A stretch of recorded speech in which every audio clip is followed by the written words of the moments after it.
গবেষণা করে বড় বড় সায়েন্টিস্ট বিজ্ঞানী তারা কখনো নাস্তিক হয় না। বড় বড় বিজ্ঞানী কোনোদিন নাস্তিক হয় না। আল্লাহরে মানুক আর না মানুক অন্তত এটা স্বীকার করে নিশ্চয়ই এই সব কিছুকে কন্ট্রোল করার জন্য কেউ না কেউ আছে, নইলে এইরকম সিস্টেমেটিক পদ্ধতিতে এটা চলতে পারে না। আমি গত কয়েক বছর আগে মহাশূন্য গবেষণাগার, যেখানে মহাশূন্য গবেষণা হয়, হিউস্টন আমেরিকার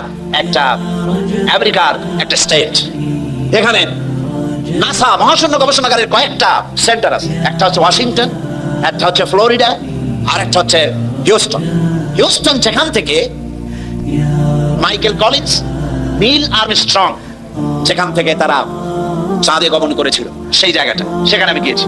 হিউস্টন ইউনিভার্সিটিতে আমার প্রোগ্রাম ছিল। আর আমার জন্য সময় বার করলো মহাশূন্য গবেষণাগার দেখার জন্য। 5 ঘন্টা সময়, 5 দিন লাগে দেখতে, বিশাল এরিয়া। আমি 5 ঘন্টা হাতের সময় ছিল, আমি দেখলাম, বিজ্ঞানীদের সঙ্গে কথা বললাম কিভাবে তারা চাঁদে গিয়েছিল। নীল আর্মস্ট্রং যে পোশাকটা পরে গিয়েছিলেন সেই পোশাকটা এখনো আছে। যে গাড়িতে চাঁদে নেমেছিলেন সে গাড়িটাও সেখানে আছে। সেখানে আপনার এই সামিয়ানাটার মতো এরকম একটা প্লেট লাগানো আছে, সেই প্লেটটা তামা। ওই প্লেটে লেখা আছে যে আমি যখন চাঁদে নামলাম তখন আমার কানে একটা আওয়াজ এলো। সে আওয়াজটা হচ্ছিল, আমি মিশরের রাজধানী কায়রোতে একটা সেমিনারে গিয়েছিলাম, দুপুরের সময় মসজিদের মাইক থেকে যে ধরনের আওয়াজ শুনেছি আমি, ঠিক চাঁদে পা রাখার সাথে সাথে ওই রকম একটা আওয়াজ আমার কানের মধ্যে প্রবেশ করেছে। পাগলেরা বুঝবে কি? 2 পাতা ইংরেজি বই, 3 খান বিজ্ঞানের বই পড়িয়া কয় সব বুঝেছি, কিচ্ছু বোঝো নাই, কিচ্ছু বোঝো নাই।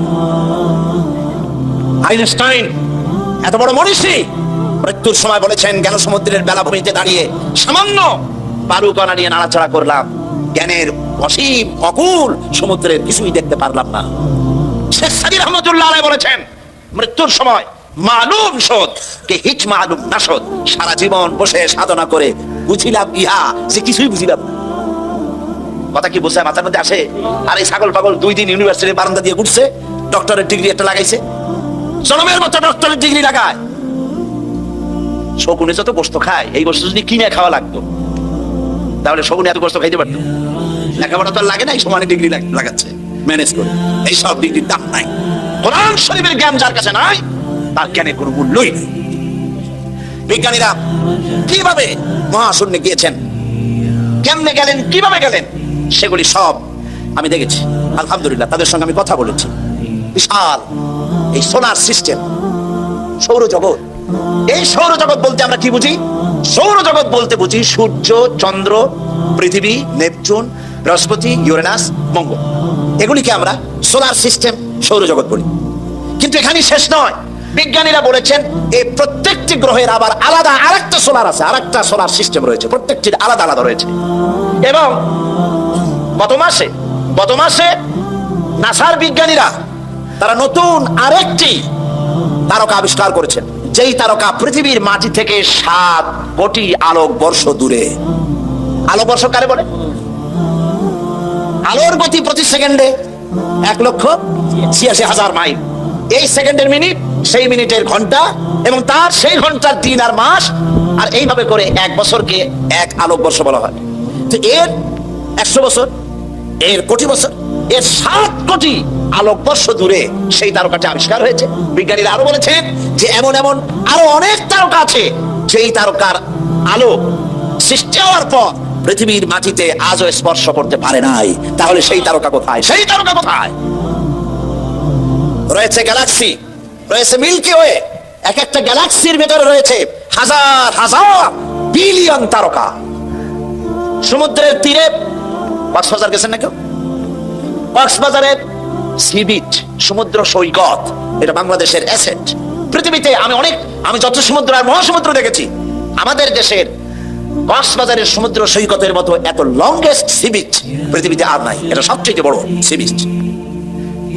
বিজ্ঞানীরা বলেছেন সমুদ্রের তীরের বালুকণা গোনা যেতে পারে, সাহারা মরুভূমির ভিতরের যত বালু আছে সব গুণে শেষ করা যেতে পারে, কিন্তু আল্লাহ পাক মহাশূন্যের ভিতরে যত তারকা বানাইছেন গুণে শেষ করা যাবে না। তাহলে এত তারকা যদি থাকে, আর কোন তারকা দাঁড়ায় নাই, সূর্য দাঁড়ানো নাই, চন্দ্র দাঁড়ানো নাই, ইউরেনাস দাঁড়ানো নাই, বৃহস্পতি দাঁড়ানো নাই, মঙ্গল দাঁড়ানো নাই, সব কি করতেছে? সব ঘুরছে। কোথায় পেলাম? এইখানে। বিজ্ঞানের আসল বই কোনটা? কোরআন। চিল্লায় বলুন কোনটি? পিরোজপুরের যুবকেরা, পিরোজপুরের মুসলমানেরা কোরআন বুকের সাথে জড়িয়ে ধরো। বিজ্ঞানের মূল উৎসই কোরআন। কোরআনে কারিমে রব্বুল আলামিন বলেছেন ওয়া কুল্লুন ফি ফালাকি ইয়াসবাহুন। মহাশূন্যের ভিতরে যা আছে সব ঘুরছে, কেউ দাঁড়ায় নাই, সব সন্তরণশীল, সব ঘুরছে। অথচ এই যে তারকাগুলি করে, সূর্য করে তারকা, আমি যতটুকু দেখি আসলে কি ওইটুক বলে? সূর্যটাকে আমরা দেখি একটা ফুটবলের মতো। এই সূর্যটা কত বড়? বিরাট তো কই ফিরে এই পৃথিবীর চাইতে 13 লক্ষ গুণ বড়। বিজ্ঞানীরা অনুমান করেছেন, ফিতে দিয়ে তো আর মাপতে টাপতে পারে নাই, ওর কাছে যাওয়ার আগেই তো পুড়িয়ে শেষ হয়ে যাবে, মাপবে কোন সময়? আন্দাজে একটা অনুমান করেছে পৃথিবীর চাইতে কত লক্ষ গুণ বড়?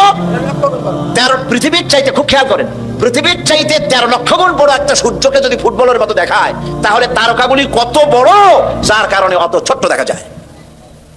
এই তারকাগুলি গ্যালাক্সির ভিতরে মিল্কি ওয়ের মধ্যে রয়েছে হাজার হাজার বিলিয়ন তারকা, সেগুলি কত বড়? বিজ্ঞানীরা বলেছেন যে সূর্য পৃথিবীর চাইতে 13 লক্ষ গুণ বড়। এইরকম 3 কোটি সূর্য খায়া পেটের মধ্যে রেখে দিতে পারে, এইরকম হাজার হাজার তারকা আল্লাহ পাক মিল্কি ওয়ের মধ্যে গ্যালাক্সির ভিতরে তৈরি করে রেখেছে। তাহলে আমার আল্লাহ কত বড়? সুবহানাল্লাহ। যার সৃষ্টি এত সুন্দর, এত বিশাল, এই তারকাগুলি এখন মনে করা যাচ্ছে সূর্যের চাইতে তারকা বড়। না, এই তারকা খাওয়ার আবার আর এক জন্তু আছে, তার নাম হলো ব্ল্যাক হোল। ব্ল্যাক হোল অন্ধ কুয়া।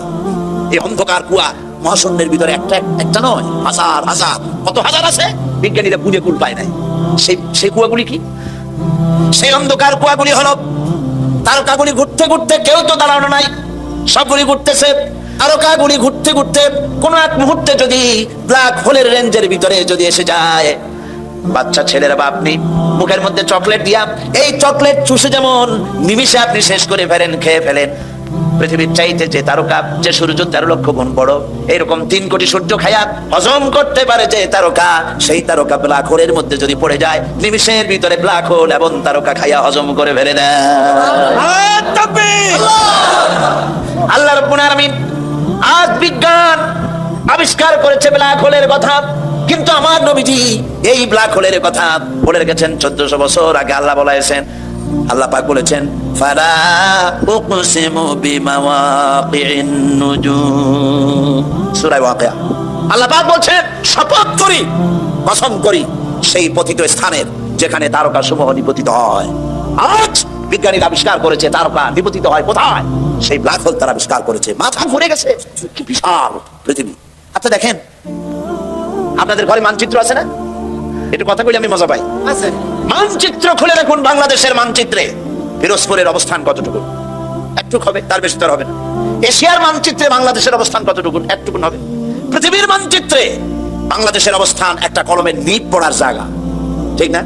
তো পৃথিবীর মানচিত্রে বাংলাদেশের অবস্থা যদি এই হয়, তাহলে আল্লাহর এই বিশাল সোলার সিস্টেম, সৌরজগতের মধ্যে পৃথিবীর অবস্থান কতটুকু, আর আপনার আমার মতো সলিমুদ্দিন কসিমুদ্দিন অবস্থান কতটুকু? কথা বুঝেন?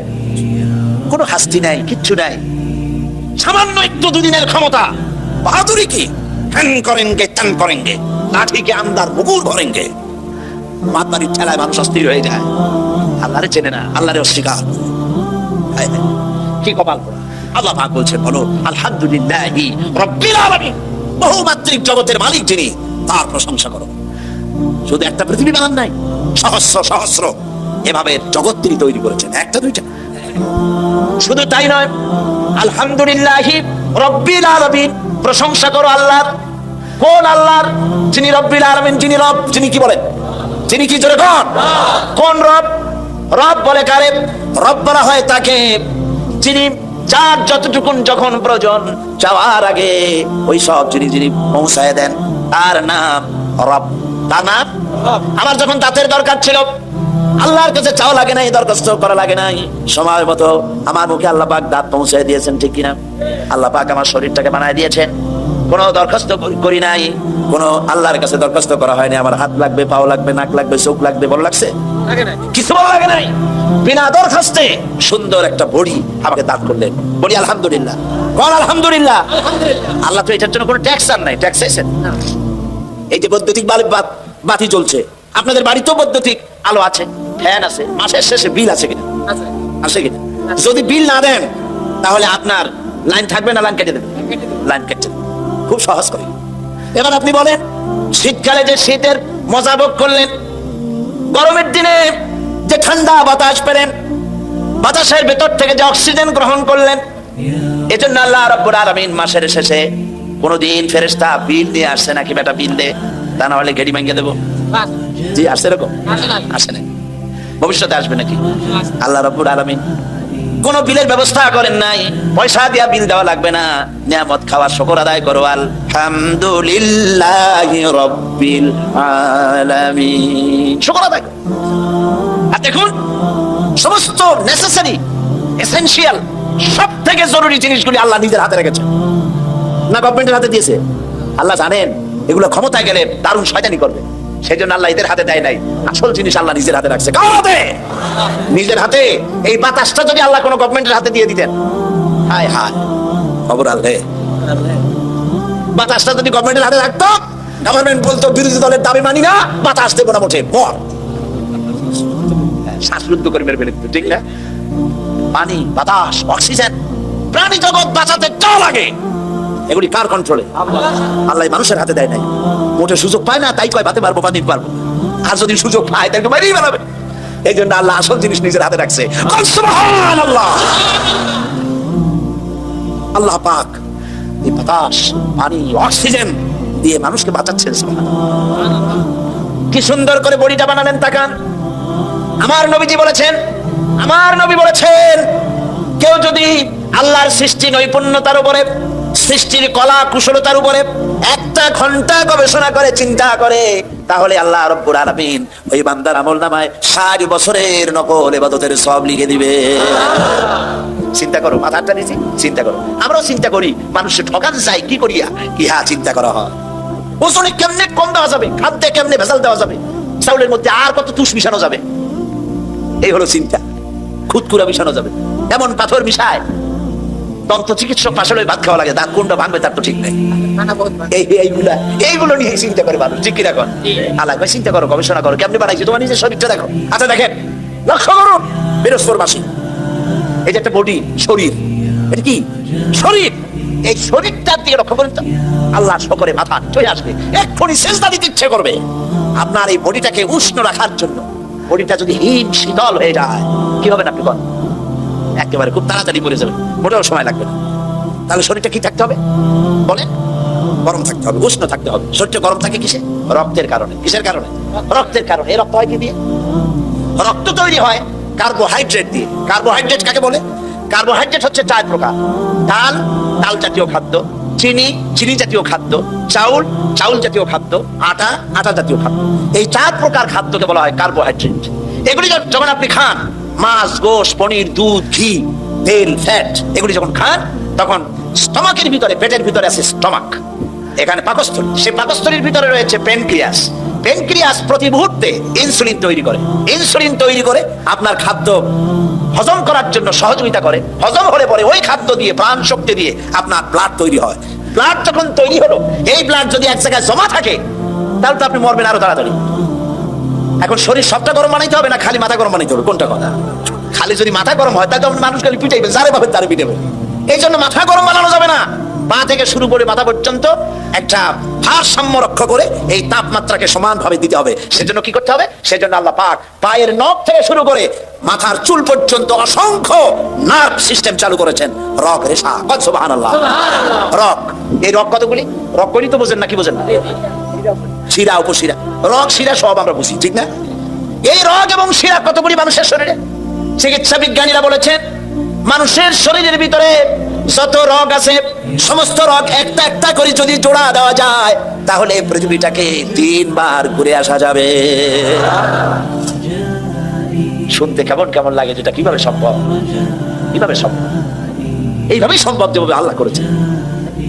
চিকিৎসা বিজ্ঞানীরা আরো বলেছেন, মানুষের শরীরের ভিতরে যত রগ আছে সমস্ত রগগুলি ছিঁড়ে ছিঁড়ে একটার পাশে যদি আরেকটা এভাবে সাজানো যায়, তাহলে 3 একর জমি লাগবে তা সাজায়া রাখতে।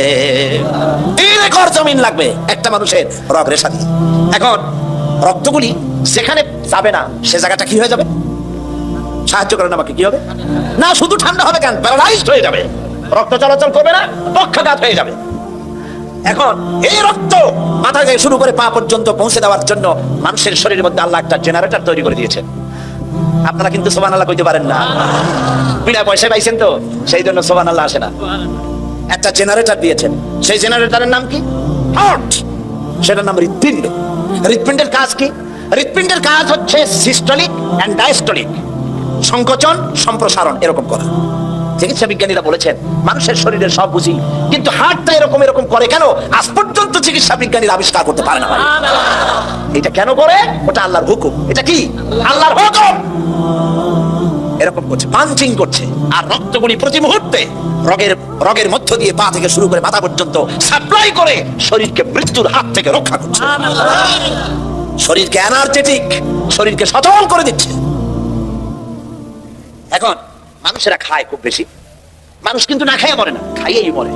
পাঙ্গাসের পেটি, খাসির চর্বি, বড় বড় রসগোল্লা, এইগুলা জম্মের খাওয়া খায়, খাইয়া মোছে তেল মাখে, আর কয় যে কেমন খাওয়াটা হলো, কয় যে জুইত না, এত নাকি জুইত হয় না, এমন খাওয়া খায় গলায় আঙ্গুল দিলে পাওয়া যায়, পেটের উপরে উকুন মারা যায়।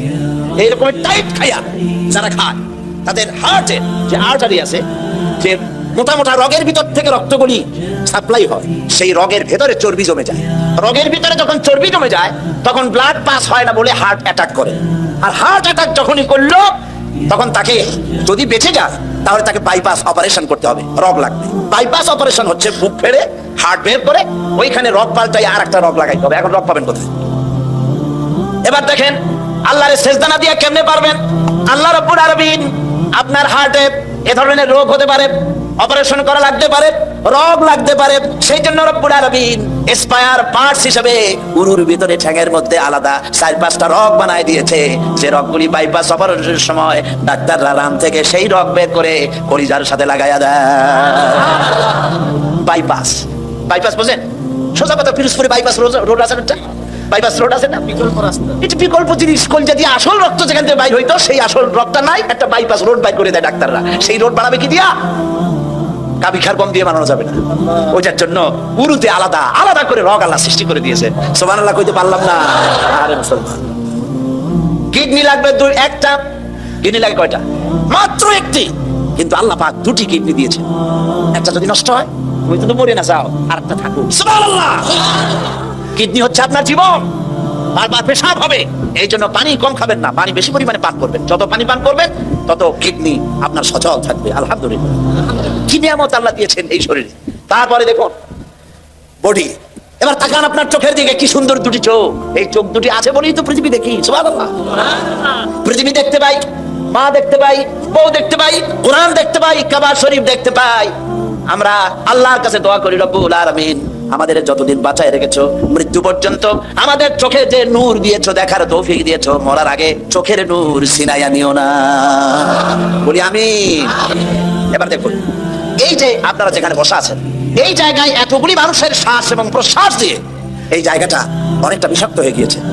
এখানে পলিউশন আছে, এখানে গাড়ির কালো ধোয়া, ধুলা, বালি দিয়ে জায়গাটা ভরা, খালি চোখে ধরা পড়বে না।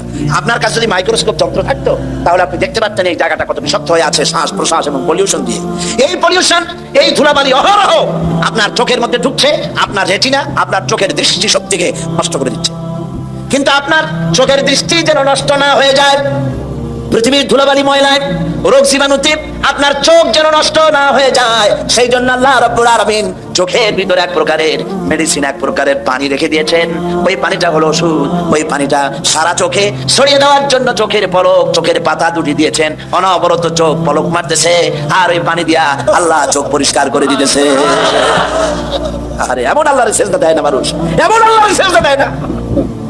এই চোখের পলক আমরা ইচ্ছে করে মারি না, এই চোখের পলক এমনি হয়, অটোমেটিক হয় নাকি? অটোমেটিক হয় কিনা? আপনি ইচ্ছে করে করেন না, অটোমেটিক হয়। চোখ দিয়া সব সময় নেগেটিভ দেখি, পজিটিভ বানায়া দেখায় কে? সুবহানাল্লাহ। এরপরে দেখুন ব্রেন। ব্রেন কোথায় আছে? মাথা। ব্রেন মগজ, এই মগজটা থাকে কোথায়? মাথার মধ্যে থাকে। মাথার ঘিলু, সোজা কথা ঘিলু। এই ঘিলুটা চতুর্দিকে হাড়, চতুর্দিকে কি বলে? হাড়। হাড়ের মধ্যে থাকে ঘিলু। ঘিলু কি শক্ত না নরম? নরম। এই নরম ঘিলুটা, নরম ব্রেনটা রাখার জন্য আল্লাহ সেখানে কিছু ওষুধ রেখেছেন। সামান্য একটু পানির মতো আছে, সেইখানে ব্রেনটা আছে, যাতে করে হাড্ডির সাথে ধাক্কা লেগে আপনি যেন পাগল না হয়ে যান। এই ব্রেনের ভিতরে রয়েছে অসংখ্য সেল। সেল কি? সেল হচ্ছে CELL, সেল। অসংখ্য সেল আছে ব্রেনের ভেতরে। এই অসংখ্য সেলের ফাংশন কি?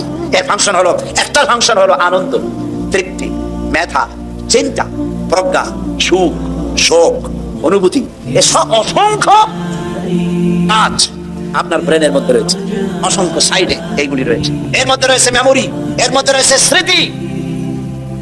আপনার যে কম্পিউটার আছে, কম্পিউটার দেখছেন আপনারা? দেখেন, যাদের পয়সা করি আছে কম্পিউটার কিনবেন এবং কম্পিউটার শিখবেন। কেনবার লন্ডন থেকে আসার সময় আমাকে একজনে একটা কম্পিউটার হাদিয়া দিল আমাকে। এটা হলো পৃথিবীর লেটেস্ট কম্পিউটার।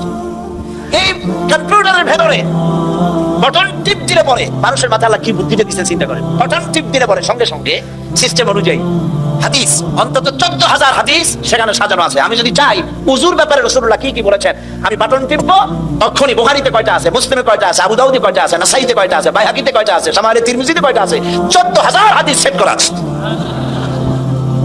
প্রত্যেকটি বিষয়ের উপরে কম্পিউটারের মধ্যে সাজাই দিয়েছে। এটা যে সাজানো হলো, কম্পিউটার আমি কিছু বুঝি, আমার নিজের আছে, কিছু কম্পিউটারে কাজ করি। কম্পিউটারের ভিতরে একটা মেমোরি সেল আছে, সেটাকে ইংরেজিতে বলা হয় মাইক্রোচিপস। ছোট্ট 3 আঙ্গুল দিয়ে ধরা যায়। এই ছোট্ট 3 আঙ্গুল দিয়ে ধরা যায় মাইক্রোচিপস। এর ভিতরে 14,000 হাদিস আছে। এর মধ্যে অসংখ্য ডাটা আছে, অসংখ্য সেল আছে। পৃথিবীতে ডাটা যা আছে এর মধ্যে সব ঢুকানো যায়। বিজ্ঞানীরা বলেছেন কম্পিউটারের ডাটায় জানাই মানুষের ব্রেনে আল্লাহ এত মেমোরি দিয়েছেন, সেই মেমোরির ভিতরে পৃথিবীর সমস্ত তথ্য, ইনফরমেশন সবগুলি যদি ঢুকানো যায়, তারপরেও 100 ভাগের 1 ভাগ জায়গাও পূরণ হবে না। এটা হচ্ছে সেই ব্রেন। এর কাজটা কি? রাস্তা দিয়ে আপনি হেঁটে যাচ্ছেন, ব্রেন আপনাকে কিভাবে বুদ্ধি দেবে দেখেন। রাস্তা দিয়ে হেঁটে যাচ্ছেন, অন্ধকার রাত, সামনে একটা সাপ পড়ে গেল। আপনার বাড়ি যাওয়ার সময় যেন সাপ না পড়ে দোয়া করি, বলেন আমি। আবার চিন্তা করবেন সাপ পড়ছে, কাইলেন না যায়। রাস্তায় হেঁটে যাচ্ছেন, সামনে পড়ছে কি? সাপ। দেখছেন কি দিয়ে? চোখ দিয়ে। চোখ দিয়ে সাপ দেখার সঙ্গে সঙ্গে চোখ এটাকে ট্রান্সমিট করেছে বুদ্ধির কাছে। বুদ্ধি কোথায়? ব্রেনে। ওখানে চলে গিয়েছে। ব্রেন সঙ্গে সঙ্গে বললো হাতে লাঠি থাকলে পিটান মার, আর যদি লাঠি না থাকে অ্যাবাউট ডাবল মার, নিচে দৌড়বা। এই যে আপনি সাপ দেখলেন, সঙ্গে সঙ্গে দৌড় মারলেন, এই ডিসিশন নিতে সময় লাগছে কয় মিনিট? 1 সেকেন্ড। চোখ দিয়ে দেখলেন, ব্রেনকে ট্রান্সমিট করলেন, ব্রেন তাকে বলে দিল দৌড় মার, আর সঙ্গে সঙ্গে দৌড় মারলেন। সুবহানাল্লাহ। ব্রেনটাকে আল্লাহ ওখানে রেখে দিয়েছেন। আলহামদুলিল্লাহি রাব্বিল আলামিন। প্রশংসা করো সেই আল্লাহ যিনি তোমাকে সৃষ্টি করেছেন। সেই আল্লাহর সিজদা দিবা না? এত সুন্দর করে যিনি বানালেন, তুমি কি পারবা একটা জিহ্বার শুকরিয়া আদায় করতে? আর কেউ আল্লাহ নাই? নাউজুবিল্লাহ। কোরআন পড়ো না, যত হাবিজাবি গান শুনিয়ে বেড়াও। তোমার জিহ্বা দিয়ে আল্লাহর জিকির করো, আল্লাহর শকর করো। এই জিহ্বাটা কত বড় নিয়ামত। একটি মাত্র টেস্ট মেশিন, নাম কি? জিহ্বা। বলে নাম কি? এই জিহ্বা কত রকমের টেস্ট পাইলেন।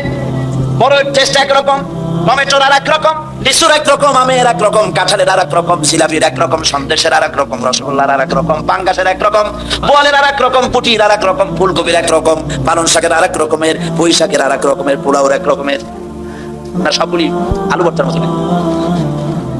সুবহানাল্লাহ কবেন না? এবার দেখেন, একটা জিহ্বায় এত টেস্ট পেলেন, এখন জিহ্বার উপরে না রেখে ওই খাবারগুলি জিহ্বার তলে ঢুকান। আজকে টেস্ট করেন, বাড়ি যেয়ে ভাত খাওয়ার সময় মাছ দিয়ে ভাত মাখায় দিয়ে জিহ্বার তলে ঢুকাই দেন, দেখেন কেমন লাগে। ভালো লাগবে? মোটেও ভালো লাগবে না। তো ভালো লাগার জায়গা কোনটা? আহারে, এমন সুন্দর জিহ্বাটা আল্লাহ দিল। আল্লাহর নাম কয়বার নিয়েছেন? খাওয়ার সময় আলহামদুলিল্লাহ করেন, বিসমিল্লাহ করে শুরু করেন নাই, আলহামদুলিল্লাহ করে খান নাই, খাওয়াটা শেষেও আলহামদুলিল্লাহ করেন নাই। নাফরমানি হইল না? নাফরমানি হইল না?